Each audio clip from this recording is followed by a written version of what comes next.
The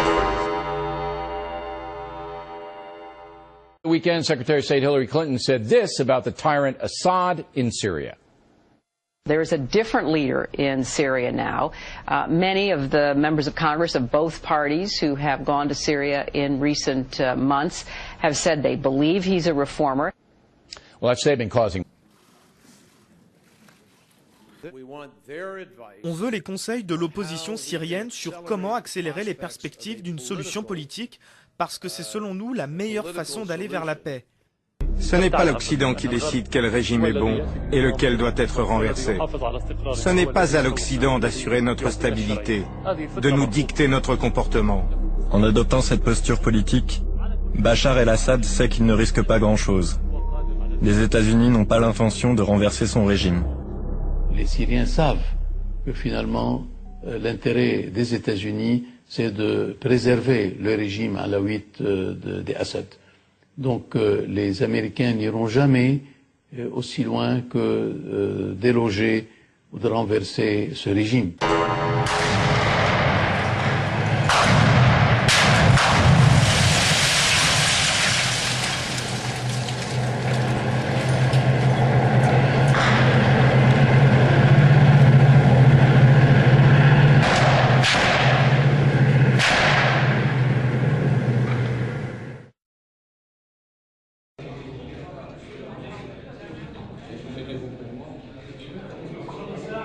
Nous n'avons pas l'intention, ni aujourd'hui ni demain, de transférer des armes.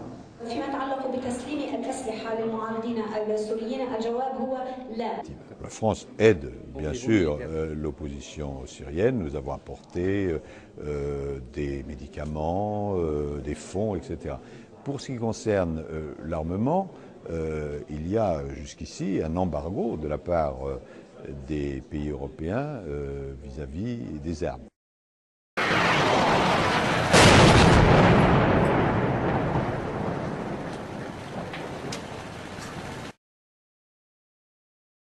Et il n'est donc pas étonnant que François Hollande ait bien semblé revenir hier soir sur sa volonté, partagée par la Grande-Bretagne et les États-Unis, de livrer des armes aux insurgés. Alors qu'il déclarait il y a moins de 2 semaines, devant le dernier Conseil européen, que l'opposition avait donné toute garantie que les armes qui lui seraient fournies ne seraient pas détournées par des groupes djihadistes, le président de la République a estimé sur France 2 qu'il ne pouvait pas y avoir de livraison d'armes s'il n'y avait pas la certitude qu'elles seront utilisées par des opposants coupés de toute emprise terroriste. Pour l'instant, nous ne l'avons pas, cette certitude, a enchaîné François Hollande. Mais pour ma part, je suis extrêmement réservé sur la proposition qui est faite de lever l'embargo. Réservé ou opposé, Claude Guéant? Opposé, opposé.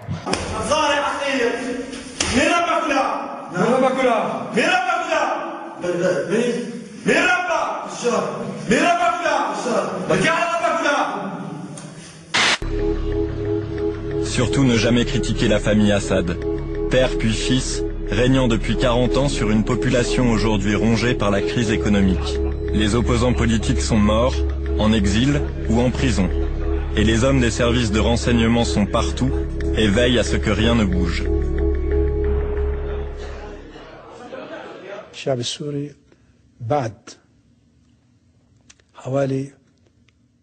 Cela fait plus de 45 années, depuis 1963, que le peuple syrien vit sous un régime totalitaire. J'ai fait partie de ce régime. J'en étais l'un des dirigeants. Je témoigne ici pour l'histoire. Cette expérience, amère, qui consiste à concentrer le pouvoir entre les mains d'un seul homme, supprimer les libertés, effacer le rôle du peuple, à quoi a-t-elle mené? D'abord à la corruption et à interdire la liberté d'expression. Critiquer le chef d'État est interdit. Critiquer le moindre fonctionnaire responsable d'une erreur est interdit, sous peine d'être automatiquement accusé de complot contre l'État. Les Américains savent que si on renverse Bachar al-Assad,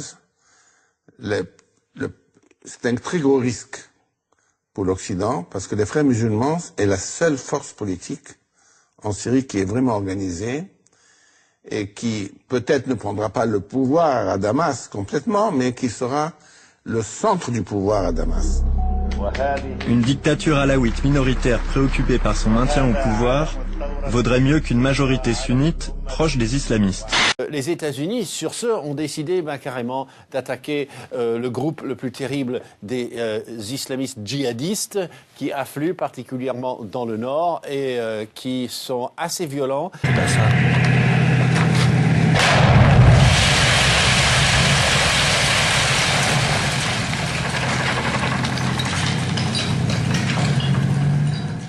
La garde à vue des suspects de la cellule islamiste démantelée samedi dernier a pris fin jeudi. 7 d'entre eux resteront incarcérés, parmi lesquels 2 projetaient de se rendre en Syrie pour rejoindre des groupes djihadistes. Effectivement, 2 individus qui ont pu être identifiés, je le disais tout à l'heure, avaient pour mission de recruter et d'envoyer donc des individus aller faire le djihad dans certains pays, notamment en Syrie. Le procureur a tenu à saluer la police antiterroriste pour son travail. Je salue le travail de la sous-direction antiterroriste, de la direction centrale de la police judiciaire, qui a coordonné le montage de la procédure et œuvrant conjointement.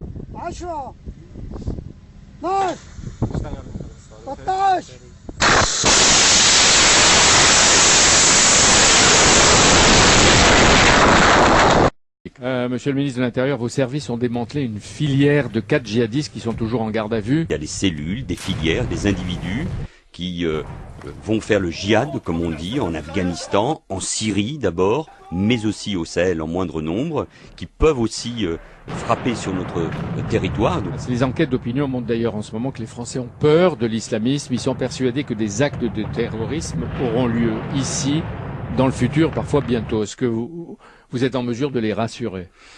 Je suis lié de manière éternelle à la communauté juive et à Israël, quand même. Aujourd'hui, quand même, puisque je suis dans les propos incorrects, je continue, je considère que l'ennemi principal est représenté par le rassemblement des extrémistes sunnites arabes. Mort aux Arabes, hurle-t-il. Israël est à nous, nous ne l'abandonnerons jamais. L'anéantissement total des Arabes, voilà la solution. Pardon ? La solution est l'anéantissement total des Arabes. Et toujours ce mort aux Arabes qui revient comme un leitmotiv. Arabe, qui est une espèce de synthèse du nassérisme et de la doctrine des frères musulmans, qui à partir de l'Égypte, qui a toujours été le seul pays sérieux de cette région, est en train de préparer l'encerclement d'Israël et malgré toutes leurs dénégations, probablement l'attaque contre Israël un jour ou l'autre. Donc nos alliés face à ces hommes-là, ce sont les chiites, comme toutes les minorités religieuses du Moyen-Orient, sont bien entendu les Iraniens, et sans aller jusqu'à le qualifier d'allié, je ne lui veux pas autant de mal que ça, mais Bachar Assad aujourd'hui doit pouvoir tenir en Syrie. Ce sera le premier grand débat dans quelques instants avec des spécialistes de très haut niveau, vous le savez. L'islamiste. Plutôt d'un hiver presque islamiste, pour résumer un peu grossièrement, Antoine Sfer aura l'occasion d'en parler. Est-ce que, pour autant, il existe toujours une chance de véritablement d'avancer avec Israël, Michel Gurfinkel? Il y a un an, on parlait de printemps arabe. Aujourd'hui, on parle d'hiver islamiste. Il est clair que les révolutions arabes qui viennent de se dérouler, qui sont en train de se dérouler, appartiennent au type totalitaire. Toutes ces révolutions se réfèrent à une vision qu'on peut qualifier de manichéenne, à une démocratie. Je veux dire, quand on applique des... La première conséquence pour Israël, évidemment, semble être extrêmement négative, puisque partout, ce sont des ennemis d'Israël, des ennemis idéologiques d'Israël, qui ont gagné. Il n'y a pratiquement pas d'exception à cette règle. Mais on peut aussi dire que cette évolution n'est pas si négative que cela pour Israël, parce qu'elle a dévoilé un certain nombre de réalités qu'on avait tendance à oublier à propos de la problématique du Moyen-Orient, et donc, dans une certaine mesure, relégitimer le souci d'Israël pour sa sécurité et revalider la notion d'une solidarité stratégique entre Israël et les pays libres dans le monde. Et puis, bien sûr, la grande affaire, c'est la péninsule arabique. Et là, nous voyons Qatar à l'œuvre tous les jours, avec sa double force de frappe financière. Elle est ici en action. Je ne détaille pas l'objet non fractal qui est le protectorat qatari sur la France, il s'étend de jour en jour, d'heure en heure. Il semble n'inquiéter personne, pas encore assez. Et puis, deuxièmement, il y a Al Jazeera, qui a été véritablement le ministère de la parole des frères musulmans, et qui, aujourd'hui encore, diffuse à temps plein des images terribles sur la Syrie, images dont la réalité n'est pas en cause, mais qui vise à créer véritablement un djihad régional global contre la Syrie et tous ses alliés, par exemple, ce qui reste encore debout du régime algérien, que le cheikh Jassem, celui qui s'est invité à la constituante tunisienne au fait de l'indépendance libyenne, a déjà menacé personnellement. Donc nous avons aujourd'hui, en effet, une offensive sunnite qui n'a rien de modéré, qui n'a rien de pacifique, et qui vise à créer à marche forcée une grande coalition arabe. Son ennemi principal, c'est l'Iran. Si j'étais les dirigeants iraniens, je me dirais ceci. Plutôt que de songer des plaies et bosses sur un programme nucléaire qui est déjà réalisé aux 3/4, pourquoi ne pas le geler au point où il en est? Ils en ont déjà suffisamment. Pourquoi ne pas aller négocier? On peut négocier en longueur. Et pourquoi ne pas faire tomber la tension d'un coup avec les États-Unis, mais surtout avec Israël, qui ne peut pas accepter une telle menace sur son existence?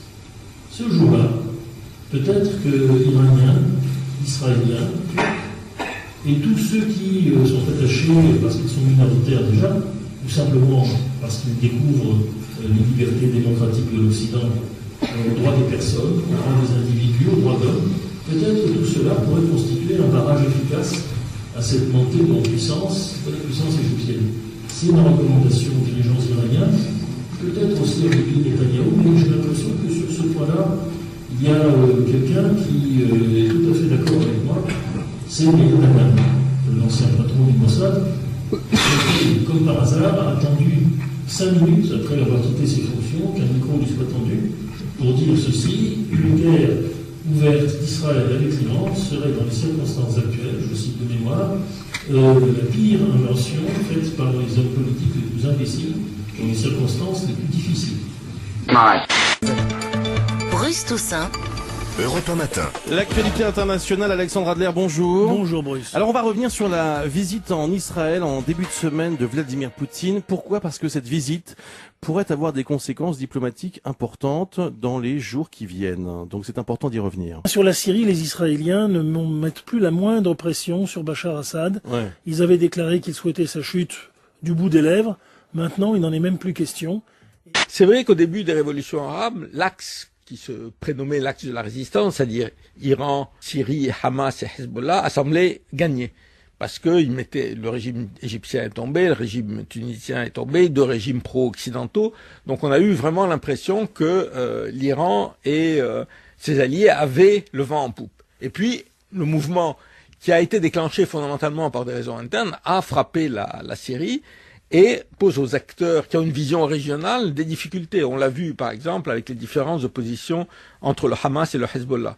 Alors que le Hezbollah a soutenu et continue à soutenir le régime syrien, le Hamas a pris ses distances et pratiquement ne dit rien sur le régime syrien. Il est même en train, semble-t-il, de déménager une partie de ses cadres de la Syrie vers le Liban, l'Égypte, etc.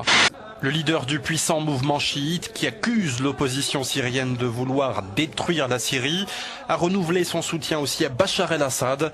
Nous nous tenons clairement aux côtés du régime syrien, un régime de résistance contre Israël, a-t-il déclaré. Et il faut rappeler que la Syrie est, comme on aimait à le dire en Syrie, le cœur battant de l'arabisme. Et qu'il est peu probable que un nouveau régime syrien soit moins intransigeant à l'égard d'Israël ou moins déterminé à l'égard d'Israël que ne l'est le régime actuel. Mort aux Arabes, qui revient comme un leitmotiv. L'Amérique a été soumise, comme j'ai dit tout à l'heure, d'une forte propagande contre les Arabes, contre l'islam, menée par l'État d'Israël et relayée par la communauté juive aux États-Unis. Il faut riposter à cette campagne qui est très nocive.